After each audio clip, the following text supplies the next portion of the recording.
Hey there, remember Luca? The Strixhaven iteration, yes. The first Luca Planeswalker has seen play since it can cheat creatures from the deck. Well, this second has the same mechanics, but you can cheat creatures from the graveyard instead. But this also comes with a downside where it exiles it next upkeep. Sucks to be this Luca. But there is a workaround. Two actually. The first one is to recall it to hand to prevent the exile. The second one is what we are going to use in this video. Teleportation Circle. Simply exiling the target creature, then returning it to play removes everything.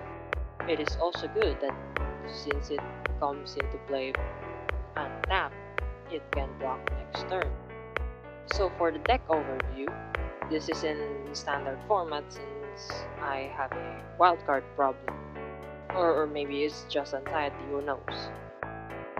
Historic would probably had better creatures to cheat into play, or has better ways to cheat creatures overall. So I'm not getting my hopes high that this combo might not work well. But our main goal here is to get a big creature into the graveyard, possibly by discarding it, then have Teleportation Circle ready before casting Luca. Right after that, we immediately use its -2 ability to cheat the big creature into play. The creature also comes with haste, then it attacks, and then Teleportation Circle triggers. You get the idea. Overall, we want the big creature to have a very great enter the battlefield ability, or is just really strong when it comes into play.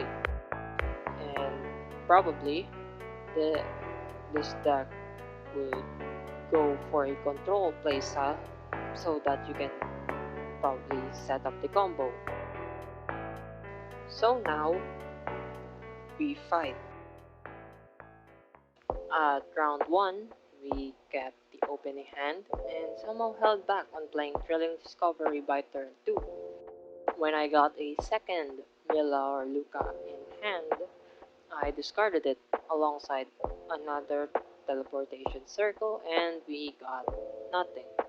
Opponent starts to get ready with their board, probably playing the Boros Precon deck in Arena. We used another Thrilling Discovery next turn to get the Infernal Star mounts on draw. Our opponent played Arnie Broken Brow, and swing for 5. I really need a blocker for Doomscar, but with no luck, I proceeded to set up the combo. On the following turn, opponent played Brunor and a Goblin, and on our turn, I could have set up Luca for the combo, but I really needed the blocker, just in case it has a burn spell in hand, so I played Red Dragon. It deals 4 on our opponent and another 4 at end step because of the teleportation circle trigger. Our opponent somehow insisted on playing the Dwarven Hammer and tapping out to get a dwarf token into play, so I'm probably lethal next turn. Opponent attacks with all creatures. I block Brunor, killing both Brunor and the Red Dragon. It also gives us the opportunity to swing for lethal next turn. So I played Luca Wayward Bonder, activating his -2 ability as it enters, targeting the Red Dragon.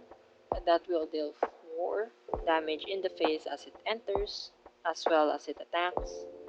And on our end step, Teleportation Circle trigger will finish the job as we target Red Dragon and it enters the battlefield again, dealing 4, ending the match.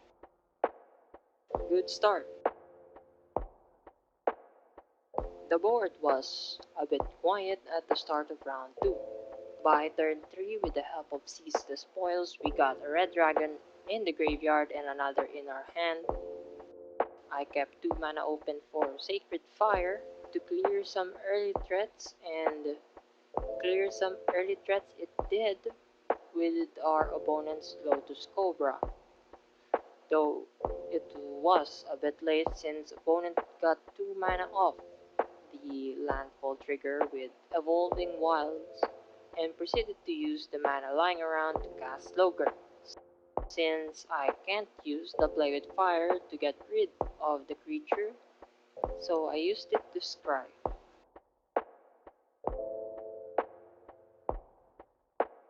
I got rid of the first Slogger with Doomscar, returning a land card to our opponent's hand, and it was followed by another Slogger. Our Delver transformed after revealing Thrilling Discovery, which we used to rummage and find Milla and the Goldspan Dragon. And in turn, opponent cast Cathartic Fire, destroying the Insectile Aberration. Opponent cast Renan 7, and I am going to lose. So we cast Luca and cheat the red dragon next turn, so dragon deals 4 as it enters, and 4 to Renan 7 as it attacks, and another 4 as well in the teleportation circle trigger by the end step. So we may have this in the bag here. And turns out opponent was well prepared since he cast Ancient Green Warden, a 5/7 body that has reach, something that we don't really want. Opponent had also set all Evolving Wilds in opponent's hand, ready to pump up the Slogger that will attack Luca. I blocked with the dragon, killing both the red dragon and only dealing 1 to Luca, which is enough to cheat the dragon again next turn. I'm probably dead just looking at the opponent's board state, but then I also had Goldspan Dragon. Next turn I cheat the red dragon, losing Luca and dealing 4 to the opponent's face in the process, then cast Goldspan and attack with both, hoping opponent sees the Goldspan Dragon as a bigger threat and block it, since I can swing lethal if the red dragon survives.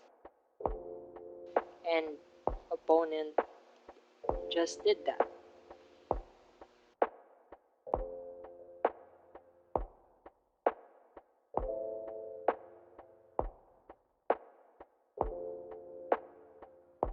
And oh boy, that was a close call.